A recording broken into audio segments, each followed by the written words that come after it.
নমস্কার বন্ধুরা, welcome to Gurukul study centre. My dear student, আশা করি প্রত্যেকেই ভালো আছো। তো চলো, ভেরি গুড নিউজ।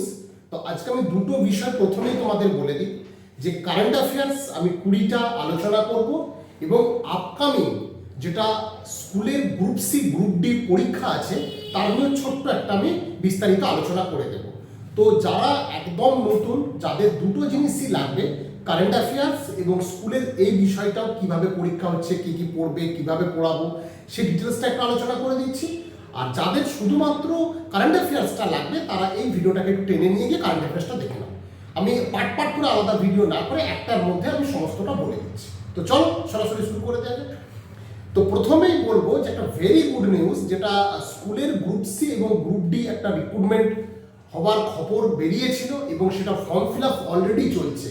তাই মাই ডিয়ার স্টুডেন্ট, যারা এই ভিডিও দেখছো অবশ্যই বিভিন্ন গ্রুপ এবং বন্ধুদের মধ্যে শেয়ার করবে যে এই ফর্মটা ফিল আপ শুরু হয়ে গেছে 3 নভেম্বর থেকে এবং চলবে 3 ডিসেম্বর 2025। অর্থাৎ এখনো কিন্তু অনেকটাই ডেট বাকি রয়েছে। যেন অবশ্যই যারা অন্তত ন্যূনতম 8 পাস স্টুডেন্ট হলেই তারা গ্রুপ ডি ফর্মটা ফিল আপ করতে পারবে স্কুলে, আর যারা মাধ্যমিক ন্যূনতম পাস তারা কিন্তু ক্লার্কের ফর্মটা ফিল আপ করতে পারবে। তাহলে অ্যাপ্রক্স এটা বোঝা গেছে। তাহলে অবশ্যই তোমরা কিন্তু এটা করো, আর যদি নতুন হয়ে থাকো আমাদের চ্যানেলটা অবশ্যই কিন্তু সাবস্ক্রাইব করে নাও। চলো দেখো, গ্রুপ ডির যে এক্সামটা হবে সেটা কিন্তু খুব একটা সহজই পরীক্ষা। মাত্র তোমার টোটাল মার্কস হচ্ছে 40 নম্বর। গ্রুপ ডির টোটাল মার্কস হচ্ছে 40 নম্বরের পরীক্ষা হবে। ন্যূনতম যারা 8 পাস তারা ফর্ম ফিল আপ করতে পারবে, হায়ার কোয়ালিফিকেশন হলেও কোনো সমস্যা নেই। 18 থেকে 40-এর মধ্যে এজ হতে হবে। আর এই বিষয়গুলো তোমাকে পড়তে হবে। কি কি পড়তে হবে দেখো, ওখানে জেনারেল অ্যাওয়ারনেস পড়বে 20 নম্বর। তোমার রিজনিং যেটা থাকবে, রিজনিং থাকবে 10 নম্বর। আর তোমার ম্যাথ থাকবে তোমার কত নম্বর হলো? 20 আর 10 30, আর ম্যাথ থাকবে 10 নম্বর। তো ফুল আমি সিলেবাস তোমাদের বলে দিচ্ছি। আমাদের গুরুকুল স্টাডি সেন্টার যেহেতু আগামী 18ই জানুয়ারি 2026-এ পরীক্ষা হওয়ার একটা টেন্টেটিভ ডেট ঘোষণা হয়েছে, তাই যারা ক্লাস আমাদের গুরুকুলে শুরু করেছি আমরা মাত্র 1.5 মাসের মধ্যেই কিন্তু ফুল সিলেবাস শেষ করে দেবো। আগামী শনিবার আমাদের কিন্তু আবার নতুন ব্যাচ একটা ওপেন করছি। যারা একদম বেসিক থেকে ক্লাস করতে চাও, যেহেতু ম্যাথের সমস্ত সিলেবাস না নিয়ে কয়েকটা মাত্র চ্যাপ্টারকে নেওয়া হয়েছে, তাই আমি এই ডিটেলসটা বলে দিচ্ছি, ঠিক আছে? তো চলো দেখে নাও। এখানে যে 20 নম্বরের জেনারেল অ্যাওয়ারনেস আছে, একটা মজার বিষয় আছে। কি আছে না, অবশ্যই হিস্ট্রি জিওগ্রাফি সবাই পড়েছো, সেটা তো থাকছেই। কনস্টিটিউশন তো আছেই, আর্টস অ্যান্ড কালচার তো আছেই, স্পোর্টস থেকে নিতে হবে। আর এখানে যেটা এক্সট্রা জুড়ে সেটা হচ্ছে বেসিক কম্পিউটার। বেসিক কম্পিউটার থেকে তোমার কিন্তু কোশ্চেন আসবে। তাহলে কি হলো আমার? 1টা 2টো 3টে 4টে 5টা 6টা 7টা মোট টপিক আছে। তাহলে ন্যূনতম এই 3 নম্বর করেও আমি ধরি, তাহলে 21টা হয়ে যাচ্ছে, কিন্তু আমাদের কোশ্চেন হবে 20 নম্বর। অর্থাৎ তাহলে দেখা যাচ্ছে কম্পিউটার থেকে 2টো হলেও কোশ্চেন কিন্তু থাকবে। হ্যাঁ, অবশ্যই একদম বেসিক কোশ্চেন থাকবে, এখানে কোনো রকম কিন্তু হার্ড কোশ্চেন থাকবে না। তাই 7টা মানে আমরা সেইভাবে ক্লাস ভাগ করেছি।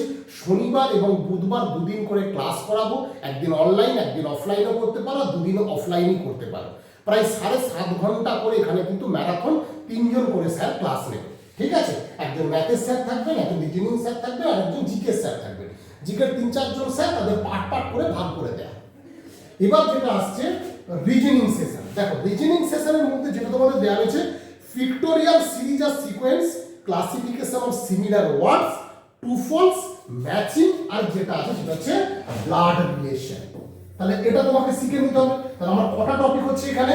এখানে তোমার মাত্র টপিক হচ্ছে 5টা। অর্থাৎ যদি তুমি 2 ঘন্টা করে 5টা ক্লাস করো, এর নিয়ে কোনো রকম আর কনফিউশন থাকবে না। হয়তো একটু টাইমটা বাড়তে পারে, 2.5-3 ঘন্টা করে লাগতে পারে। তাহলে রীতিমতো এটা তুমি ক্লাসও করে নিতে পারবে, শিখেও নিতে পারবে। তারপর তুমি কিন্তু যতটা সম্ভব প্র্যাকটিস সেশন করতে পারবে।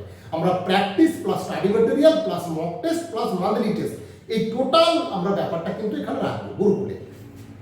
এবার যেটা আছে ম্যাথ।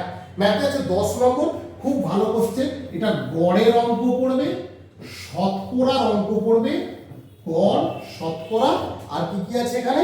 লসাগু গসাগু, একদম সহজ। লসাগু গসাগু, এক মিনিট,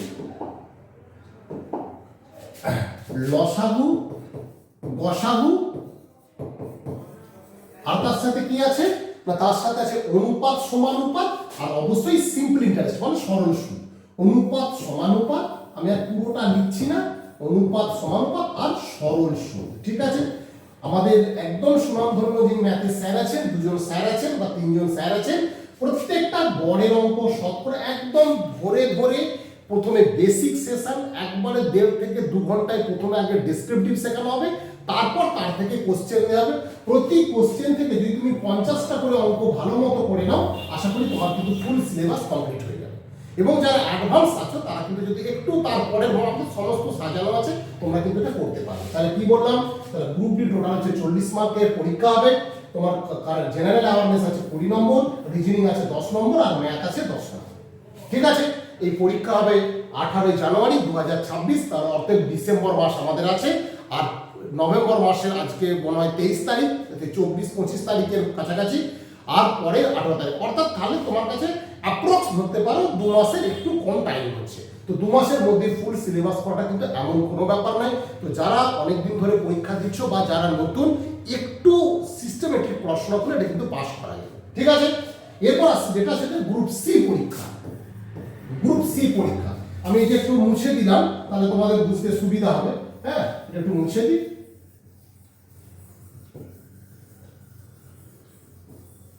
গ্রুপ সি যে পরীক্ষাটা আছে, গ্রুপ সি পরীক্ষাটা কি হবে না, এখানেও প্রায় সেম জিনিসই থাকবে।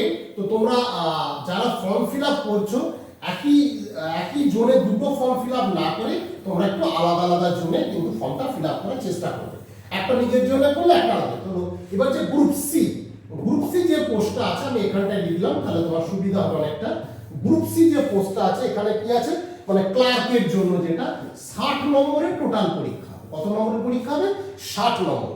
জেনারেল অ্যাওয়ারনেস করছে 20 নম্বর, জেনারেল অ্যাওয়ারনেস 20 নম্বর, ইংলিশ থাকছে 10 নম্বর, এখানে ইংলিশটা যেহেতু 10 নম্বর আসছে, আর রিজনিং আছে 10 নম্বর, রিজনিং 10 নম্বর, আর এখানে কি আছে, ম্যাথ আছে 20 নম্বর। ঠিক আছে, তাহলে এই 20 10 30 10 40 আর 20 60, এই টোটাল 60 নম্বরে তোমার কিন্তু পরীক্ষাটা হবে। এখানে লসাগু সরলীকরণ, সময় কার্য, সময় দূরত্ব, এখানে একটু সিলেবাসগুলো একটু করে বেড়ে গেছে, তো একদম কোনো ভয়ের কারণ নেই। এখানে যেটা মেন বিষয় হচ্ছে ইংলিশটা, তোমার প্রিপোজিশন থাকবে, বিপরীত থাকবে, মানে অপোজিশন থাকবে, ভোকাবুলারি থাকবে, এই জিনিসগুলো কিন্তু এখানে থাকবে। আর অবশ্যই দুটোর ক্ষেত্রে কিন্তু এই জেনারেল অ্যাওয়ারনেসের যে বিষয় এখানেও আছে, এখানেও কিন্তু সেম বেসিক কম্পিউটার কিন্তু দু জায়গাতেই থাকছে। তাহলে এই হচ্ছে বিষয়, সবাই বুঝে নিয়েছো। একদম বেসিক ব্যাচে ক্লাস করতে পারবে। গুরুকুল স্টাডি সেন্টার এটা গড়িয়া স্টেশনের কাছে, একদম স্টেশনের পাশে অবস্থিত। যারা শুরু করতে চাইছো একদম শুরু করতে পারো, কোনো রকম ভয়ের কারণ নেই। তো চলো আজকে এখানে তোমাদের এই গ্রুপ সি গ্রুপ ডি ব্যাপারটা বলে দিলাম। এবার যেটা দুটো জায়গারই যেটা মেন জিনিস, কারেন্ট অ্যাফেয়ার্স এবং আপকামিং ওয়েস্ট বেঙ্গল পুলিশের যে কনস্টেবলের এক্সাম আসছে, এবং যে তোমার রেলের গ্রুপ ডির এক্সাম আসছে এবং এনটিপিসির এক্সাম হবে, তাদের জন্য কিন্তু আমাদের সম্পূর্ণ আলাদা আলাদা এখানে ব্যাচ চলে। তো তাদের আমরা প্রিপারেশনটা কিভাবে দিই সেটা আমি ডিটেলস ভিডিও দিয়েছি। এবার আমরা সরাসরি কিন্তু চলে যাব ওই 20টা কারেন্ট অ্যাফেয়ার্স, যেটা কিন্তু খুব ভাইটাল এবারের পরীক্ষার জন্য। তো চলো আমরা যেটা প্রথমে কারেন্ট অ্যাফেয়ার্স যেটা আলোচনা করেছি, আমরা তোমাদের বলে দিচ্ছি, সেই তার উপর ডিপেন্ড করে তোমরা কিন্তু এই কোশ্চেনটা করবে। ঠিক আছে, তো চলো কারেন্ট অ্যাফেয়ার্সের ব্যাপারটা আমরা আলোচনা করে নিই। তাহলে এবার আমরা যে বিষয়টায় যাব সেটা হচ্ছে কারেন্ট অ্যাফেয়ার্স। তো আমরা কারেন্ট অ্যাফেয়ার্সে তোমার যে 20টা কোশ্চেন আমাদের আছে আজকে, সেই 20টা কোশ্চেন আমরা কিন্তু পরপর আলোচনা করে নেব, এবং তার সাথে যেরকম কোশ্চেন আমি বলি সেভাবে কিন্তু প্রত্যেকটা বলে নেব। আলাদা আলাদা করে কি কি পড়তে হবে সেটা না হবে, সেটা কিন্তু আমরা তোমার সামনে বলে নেব। তো চলো শুরু করা যাক। তো প্রথম যে কোশ্চেনটা আমার কাছে আছে সেটা হচ্ছে 1 নম্বর যে কোশ্চেনটা আছে, যে দেখতেই পাচ্ছ তোমরা যে এখানে যে কোশ্চেনটা আমি দিয়েছি, সেই কোশ্চেনটা হচ্ছে ভারতের প্রথম সৌরশক্তি চালিত গ্রাম কোনটি? তাহলে অবশ্যই বোঝা গেছে ভারতের প্রথম সৌরশক্তি চালিত গ্রাম কোনটি? মোধেরা, গুজরাট। ঠিক আছে, তো এখানে মাইন্ড একটা বলে দিই যে নন কনভেনশনাল এনার্জি, তোমরা জানো যে নন কনভেনশনাল এনার্জি আছে, মানে অচিরাচরিত শক্তি যেগুলো আছে তোমার, এগুলো একটু তোমরা পড়ে নিও। ঠিক আছে, আমি যেরকম ভাবে বলে দিই আজকেও বলে দেবো, তাহলে কিন্তু তোমার কনভেনশনালও হয়ে গেল, আর তার সাথে কিন্তু এই কারেন্ট অ্যাফেয়ার্সের হয়ে গেল, কোনো মিসলেনিয়াস কোশ্চেন হয়ে যাবে, তার সাথে কারেন্ট অ্যাফেয়ার্সটা হয়ে যাবে। কীরকম ব্যাপারটা, যে জোয়ার ভাটা শক্তি কোথায় আমাদের উৎপাদন করা হয়, তারপরে সৌরশক্তি আজকে বলে দিলাম, তারপরে তোমার হচ্ছে বায়ু শক্তি উইন্ড পাওয়ার এনার্জি কোথায় আছে, তারপর হচ্ছে তোমার আখের ছিবড়া থেকে যে উৎপাদন করে সেটা কোথায় আছে, এবং জিও থার্মাল এনার্জি মানে ভূতাপ শক্তি কোথায় আছে। এগুলো সবই কিন্তু আমাদের নোটে দেওয়া রয়েছে এবং তোমরা সেটা কিন্তু করে নিও, ঠিক আছে? যারা যারা আমাদের গুরুকুলের স্টুডেন্ট এবং যারা পারছো না, যদি তোমাদের লাগে অবশ্যই কমেন্ট বক্সে কমেন্ট করো, বা পার্সোনাল আমাকে যে হোয়াটসঅ্যাপ নম্বর আমি দিচ্ছি সেই নম্বরে তোমরা হোয়াটসঅ্যাপ করে নিতে পারো, বা ফোন করে নিতে। আমাদের যে নম্বর বারবার আমি বলেছি 9874074233, এই নম্বরে তোমরা কল করে নিতে পারো এবং হোয়াটসঅ্যাপ করে নিতে পারো। আমি কিন্তু তোমাদের উত্তরটা পাঠিয়ে দেবো, ঠিক আছে? যাদের লাগবে অবশ্যই, ঠিক আছে? তো চলো, ফার্স্ট কোশ্চেন কি ছিল? ভারতের প্রথম সৌরশক্তি চালিত বিক্রম কোনটি? না মোধেরা, গুজরাট, ঠিক আছে? নেক্সট কোশ্চেন 2 নম্বরে কি আছে? জাতীয় টাইম ম্যাগাজিন কাকে ওমেন অফ দ্য ইয়ারে ভূষিত করেছে? জাতীয় টাইম ম্যাগাজিন কাকে ওমেন অফ দ্য ইয়ারে ভূষিত করেছে? কাকে করেছে? পূর্ণিমা দেবী বর্মন। পূর্ণিমা দেবী বর্মনকে তোমার ওমেন অফ দ্য ইয়ারে ভূষিত করেছে। 51তম G7 শীর্ষ সম্মেলন 2025 কোথায় অনুষ্ঠিত হয়েছে? কোথায় হয়েছে? কানাডা। ভেরি ইম্পর্টেন্ট কোশ্চেন কিন্তু এবারের জন্য, এটা স্টার কোশ্চেন করে দাও, যে 51তম G7 শীর্ষ সম্মেলন কোথায় হয়েছে? কানাডা, ঠিক আছে? তারপরে G20 শীর্ষ সম্মেলন 2026 কোন দেশ আয়োজন করবে? ঠিক আছে? তাই এই সামিট গুলো অবশ্যই কিন্তু ভেরি ইম্পর্টেন্ট। তোমরা জানো যে ন্যাটো একটা সামিট আছে, NATO north Atlantic treaty organization. সেটা কি? ন্যাটো হচ্ছে একটা সামরিক জোট, অনেক পরীক্ষায় দেখা গেছে পরে ন্যাটো কি একটা সামরিক জোট। তো ঠিক আছে, তো এরকম G20 সম্মেলন কোথায়? না মার্কিন যুক্তরাষ্ট্রে আয়োজন করবে। সম্প্রতি নতুন উপনির্বাচন কমিশন হিসেবে কাকে নিযুক্ত করেছে? কাকে? পবন কুমার শর্মা। কাকে নিযুক্ত করেছে? পবন কুমার শর্মা। সম্প্রতি নতুন উপনির্বাচন কমিশন হিসেবে পবন কুমার শর্মা। সম্প্রতি ভারতীয় ক্রিকেট কন্ট্রোল বোর্ডের নতুন সভাপতি কে হয়েছে? নতুন সভাপতি কে হয়েছে? মিঠুন মানহাস। মিঠুন মানহাস হচ্ছে ভারতীয় ক্রিকেট কন্ট্রোল বোর্ডের নতুন সভাপতি নির্বাচিত হয়েছে। তাহলে বোঝা গেল, এটা আমি ক্লিয়ার করে দিলাম। নেক্সট আসছি, তাহলে পরের কোশ্চেন আমি চলে যাব মিঠুন মানহাস। তারপর হচ্ছে 7 নম্বর যে কোশ্চেনটা আমার কাছে আসছে, 7 নম্বর কোশ্চেনটা কি আছে? তাহলে বলছে যে আন্তর্জাতিক জল পুরস্কার 2025 বিজয়ী হন কে? আন্তর্জাতিক জল পুরস্কার 2025 বিজয়ী হন কে? হিমাংশু কুলকার্নি। কি বললাম? কে বিজয়ী হন? হিমাংশু কুলকার্নি। তো মাই ডিয়ার স্টুডেন্ট, এটা কিন্তু খুব ভাইটাল। কারেন্ট অ্যাফেয়ার্স কিন্তু আজকালকার পরীক্ষা একটা মোস্ট ইম্পর্টেন্ট বিষয়। তো তোমাদের যারা যেরকম একটু লেভেলের কারেন্ট অ্যাফেয়ার্সও করতে হয় অনেক সময়, কিন্তু এগুলো একটু তোমার গ্রুপ সি গ্রুপ ডি লেভেলে কারেন্ট অ্যাফেয়ার্সই কিন্তু আমি করাচ্ছি, ঠিক আছে? তো 20টা করে কারেন্ট অ্যাফেয়ার্স আমি বারবার বলেছিলাম মিসলেনিয়াস পোর্শন থেকে নিয়ে আসবো, শুধু এক একটা সেক্টরে না, যাতে একটা করে প্রশ্ন কমন পাওয়ার চান্সটা অন্তত থেকে থাকে, ঠিক আছে? তাহলে কি সম্প্রতি কোন দেশের সর্বোচ্চ নাগরিক সম্মান মিত্র বিভূষণ নরেন্দ্র মোদীকে প্রবর্তন করছে? মিত্র বিভূষণ অবশ্যই কোথায় কে রাখে? না শ্রীলঙ্কা। শ্রীলঙ্কা আমাদের দেশের মাননীয় প্রাইম মিনিস্টার নরেন্দ্র মোদীকে এটা কিন্তু মিত্র বিভূষণ অ্যাওয়ার্ড দিয়েছে। পরের কোশ্চেন 97তম একাডেমি পুরস্কার 2025 এর লিস্ট শ্রেষ্ঠ চলচ্চিত্র কি? আনোরা। আর শ্রেষ্ঠ অভিনেতাকে অ্যান্ড্রিন বেন্ড্রি, আর শ্রেষ্ঠ অভিনেত্রী মিকি ম্যাডিসন, ঠিক আছে? এটা কিন্তু তোমরা একটুখানি দেখে নিও, ভালো কোশ্চেন। তো 10 নম্বর কোশ্চেনটা অবশ্যই কিন্তু এবারে খুব ইম্পর্টেন্ট কোশ্চেন, ভালো করে তোমাদের করে নিতে হবে। জানুয়ারি 2025 এ কোন প্লেয়ারদের মেজর ধ্যানচাঁদ পুরস্কার দেওয়া হয়েছে? মেজর ধ্যানচাঁদ অ্যাওয়ার্ড তোমরা জানো, এই প্রশ্নটা আমার আগের ইয়েতেও ছিল সম্ভবত, তো এটা একটু দেখে নিও, খুব ভালো কোশ্চেন। প্রবীণ কুমার, মানু ভাকর জানো শুটিং, হরমনপ্রীত সিং হকি, আর ডি সুকেশ। তো এটা হচ্ছে ডি সুকেশ হচ্ছে দাবা, ঠিক আছে? গুকেশ যেটাকে বলে দাবাতে, হ্যাঁ? তাহলে কি আমাদের প্রশ্ন হয় যে হরমনপ্রীত সিং কোন বিষয়ে যুক্ত? হকি। বা প্রবীণ কুমার কোনটা? প্যারা অ্যাথলেটিক। মানু ভাকর শুটিং। মানু ভাকরটা কিন্তু খুব ভাইটাল, এটা তোমরা কিন্তু অবশ্যই দেখে রেখো সময়, হ্যাঁ? মানু ভাকর। 11 নম্বর যে কোশ্চেনটা আছে 17তম ফিল্মফেয়ার অ্যাওয়ার্ড 2025 এর শ্রেষ্ঠ ফিল্ম অ্যাওয়ার্ড কে কোন ছবি থেকে পেয়েছে? হচ্ছে লাপাতা লেডিস, ঠিক আছে? এই জায়গা থেকে পেয়েছে। চলো নেক্সট কোশ্চেন চলে যাই, ক্লিয়ার করে দিলাম। পরের কোশ্চেন আমি চলে যাব। পরের কোশ্চেন যেটা আছে আমাদের সেটা হচ্ছে 12তম, অবশ্যই কি কোশ্চেন? না 12 যে কোশ্চেনটা 12তম হয়ে গেল, সরি 12 কোশ্চেন। 17 ফিল্মফেয়ার অ্যাওয়ার্ড 2025 এর শ্রেষ্ঠ অভিনেতার অ্যাওয়ার্ড কে পেয়েছে? 17 ফিল্মফেয়ার অ্যাওয়ার্ড 2025 শ্রেষ্ঠ অভিনেতা হয়েছে অভিষেক বচ্চন আর কার্তিক আরিয়ান। বোঝাতে পারছি আশা করি পাইডের স্টুডেন্ট সবাই বুঝতে পারছো, অভিষেক বচ্চন কার্তিক আরিয়ান। তারপরে কি 4 নম্বর কোশ্চেনে কি আছে?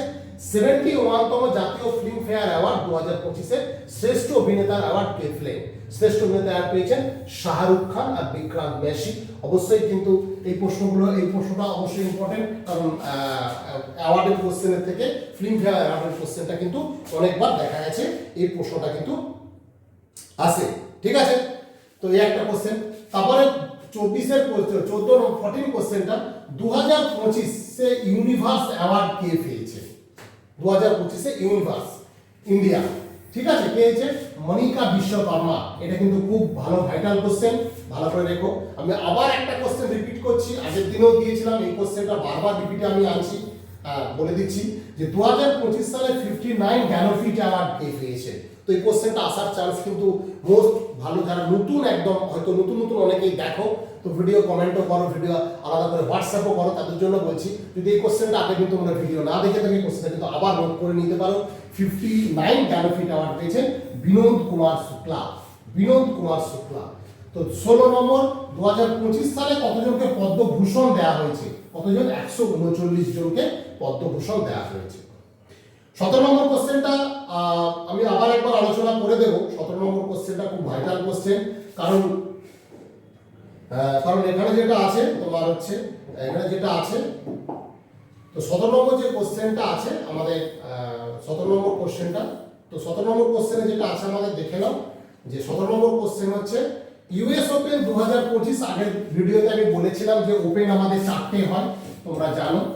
একটা হচ্ছে ইউএস ওপেন, একটা অস্ট্রেলিয়ান ওপেন, আর একটা ফ্রেঞ্চ ওপেন, আর একটা হচ্ছে তোমার উইম্বলডন। ঠিক আছে, আমি পুরোটা লিখলাম না, জাস্ট সংক্ষেপে বলে দিলাম। US open, Australian open, French open. অবশ্যই তোমাদের যারা অ্যাডভান্স স্টুডেন্ট বা যারা নতুন শুরু করছে সবারই আশা করি খাতা আছে জিকে, সেই জিকে খাতাতে কিন্তু এই 4টে নোট করে নেবে, এবং 2025 যে খেলাগুলো হয়ে গেছে সেগুলো কিন্তু মেন্সে কে পেয়েছে, ওমেন্সে কে পেয়েছে সেটা কিন্তু করে নিও। কারণ আমাদের এখানে বলছি এইসবগুলো বলে আর আমি টাইম নষ্ট করতে চাইছি না, কারণ এগুলো আমাদের বেসিক জিনিস, এগুলো ক্লাসে কিন্তু অবশ্যই করে নেওয়া হয়, এবং তোমরা আশা করি করে নিয়েছো, এটা কিন্তু করে নেবে। আরেকটা এর সাথে লিখে নেবে যে এই যে ওপেনগুলো হয় কোন কোর্টে খেলা হয়, কোনোটা গ্রাস কোর্টে হয়, কোনোটা হার্ড কোর্টে হয়, কোনোটা হচ্ছে কংক্রিটে হয়, তো এগুলো কিন্তু তোমরা একটু নোট করে নেবে। ঠিক আছে, চল পরেরটা। নৌসেনা অনুশীলন সিলেনেক্স, হ্যাঁ এটা আমি তোমাদের আজকে একটা বলে দেবো কোন দুটি দেশের মধ্যে হয়েছে, ভারত শ্রীলঙ্কা। আর একটা তোমাদের বলে দিচ্ছি যে ডিআরডিও ও ইসরো, হয়তো পরের দিন কোশ্চেনে আমার থাকবে, আগে থেকেই বলে দিলাম, তোমরা কিন্তু এটা করে নিতে পারো যারা করে নিতে পারবে। এই ডিআরডিও ইসরো যেসব জিনিসগুলোকে লঞ্চ করেছে সেগুলো কিন্তু তোমরা একটু ভালো করে কয়েকদিনের মধ্যে দেখে নিও। আর একটা সেকেন্ড বলবো যে আমাদের রিসেন্ট যে জয়েন্ট এক্সারসাইজগুলো হচ্ছে মিলিটারি এক্সারসাইজগুলো, বিশেষ করে মিলিটারি এক্সারসাইজগুলো, যেহেতু অল ওভার ওয়ার্ল্ডে একটা অস্থির পরিস্থিতি চলছে এইসব বিষয়ে, তো এই যে মিলিটারি এক্সারসাইজগুলো কোন দেশের সাথে ভারত রিসেন্ট করছে সেগুলো কিন্তু তোমরা একটু নোট করে নিও। যদিও পরের ভিডিওতে আমার কয়েকটা হয়তো থাকবে, তোমরা দেখবে, সেখানে হয়তো দেবো আমি এই ডিআরডিও, ইসরো এবং এই মিলিটারি এক্সারসাইজগুলো নিয়ে পরের ভিডিওতে আমি কিন্তু দেবো। ঠিক আছে, তবু তোমরা যতটা পারবে করে নেবে। নেক্সট 19 নম্বর কোশ্চেন, বিশ্ব তীরন্দাজ চ্যাম্পিয়নশিপ 2025 কোথায় অনুষ্ঠিত হবে? কোথায় হবে? সেটা হচ্ছে দক্ষিণ কোরিয়া। ঠিক আছে, আর 2025 সালে কোন রাজ্য ভারতের পূর্ণ স্বাক্ষর রাজ্য স্বীকৃতি লাভ করেছে? সেটা হচ্ছে অবশ্যই মিজোরাম। এই কোশ্চেনটা আগের দিন দিয়েছিলাম, আবারও দিলাম, তাহলে অবশ্যই এই দুটো কোশ্চেন বিনোদ কুমার শুক্লা এখানে জ্ঞানপীঠ পুরস্কার, আর এই প্রথম ভারতের পূর্ণ স্বাক্ষর রাজ্য হচ্ছে মিজোরাম। এর সাথে আরো আমি বলে দিয়েছিলাম, তোমরা যদি পারো ভিডিওটা দেখে নিও। ঠিক আছে, এইগুলো কিন্তু অবশ্যই করবে। আর তার সাথে অবশ্যই তোমাকে যদি রিচা ঘোষ কোন খেলার সাথে যুক্ত, এই কোশ্চেন কিন্তু দিতেই পারে, সহজ কোশ্চেন, যেন কেউ ভুল করো না। অবশ্যই কিন্তু ক্রিকেট মাথায় রেখো, এবং আমাদের উইকেট কিপার, এটা কিন্তু ভাইটাল কোশ্চেন, এবং কত রান করেছে ওয়ার্ল্ড কাপে সেটা কিন্তু মাথায় রেখে দিও। ঠিক আছে, তো আজকে এই পর্যন্তই। আর প্রবাসী ভারতীয় দিবস কত তারিখে পালন করা হয় এটা কিন্তু আমার কোশ্চেন ছিল। তোমরা হোয়াটসঅ্যাপে যারা ভিডিও দেখছো তারা কিন্তু কমেন্ট যখন করবে, কমেন্টে কিন্তু লিখতে পারো যে প্রবাসী ভারতীয় দিবস কত তারিখে পালন করা হয়। ঠিক আছে, তো আজকে এই পর্যন্তই। প্রত্যেকে ভালো থেকো, আর অবশ্যই যারা কিন্তু ভর্তি হওয়ার জন্য যারা ফোন করবে বা হোয়াটসঅ্যাপ করবে, কল করবে, অবশ্যই কিন্তু যে নম্বর দিয়েছি সে নম্বরে কিন্তু কথা বলে নিন। কারণ আমরা গ্রুপ সি গ্রুপ ডি যে পরীক্ষাটা এবং পুলিশের অ্যাডভান্স ব্যাচ, আমরা আমরা এসআইয়েরও ব্যাচ অ্যাডভান্স, আমাদের মেন্সের ক্লাস আমরা দ্রুতই শুরু করে দেবো, জাস্ট 30 তারিখটা হয়ে গেলে। তো তোমরা এইসব সংক্রান্ত যদি কোনো কথা বলার থাকে অবশ্যই কিন্তু ফোন এবং হোয়াটসঅ্যাপ করে নিও। ঠিক আছে, আজকে এই পর্যন্তই। প্রত্যেকে ভালো থেকো এবং সুন্দর করে ভালো করে প্ল্যানিং করে কিন্তু প্রিপারেশনটা নিতে থাকো।